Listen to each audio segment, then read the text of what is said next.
commence par quoi? D'abord, une grande réussite de la fiction, feuilleton qui fait moins de bruit que certaines séries américaines, mais qui marche succès année après année. C'est pas parce que c'est sur France Télé que j'en parle, parce que vraiment c'est dans toute la presse. Oui, aussi, mais c'est dans toute la presse.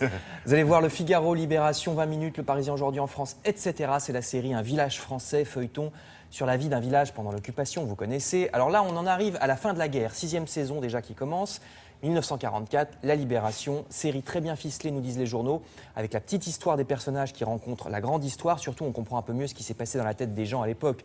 Nos parents ou grands-parents, tant du côté résistant que collabo, et aussi entre les deux, parce que la plupart des gens n'étaient ni l'un ni l'autre. Donc, c'est passionnant. Le Parisien se penche aussi sur la scénarisation de cette série, avec par exemple la psychologue qui participe à l'écriture du feuilleton. La voici, c'est une sorte de psynariste, dit-elle, qui travaille les réactions des personnages. Donc, Un village français, nouvelle salve de 6 épisodes à partir de ce soir, 20h45 sur France 3. Là, c'est le temps des règlements de compte, hein, oui, puisque c'est la Libération. En effet.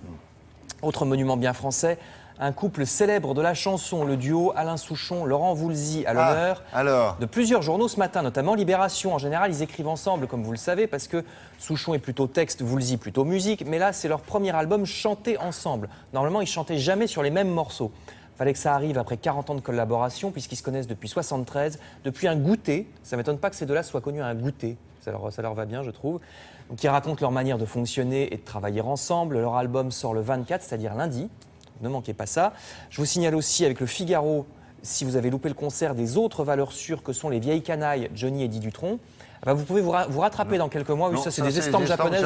Ça les intéresse beaucoup d'ailleurs aux trois canailles là, mais ça n'a rien à voir. Je vous en parlerai dans 2 minutes. Alors, le DVD des vieilles canailles, les voici. Il faudra attendre un petit peu, ça sera au printemps. DVD du concert d'il y a 10 jours à Bercy qui sera en vente en mai 2015. Et enfin, je termine donc avec c'est Tristan Carnet qui a filmé? Oui. Et avec aussi Fred Testo. Un réalisateur que nous connaissons ici. Omar et Fred. Il travaille avec nous de temps en temps. Et c'est Fred, Omar et Fred qui fait les bonus. Qui fait les bonus. Ah d'accord.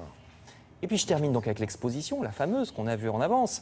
Allons au musée pour nous réchauffer en cet hiver qui vient et même nous échauffer puisque c'est l'expo des gravures érotiques japonaises. Le Japon a toujours eu une culture très libre côté galipette, nous dit Le Figaro, parce que pas moins de 20% des gravures anciennes du Japon sont érotiques. 20%.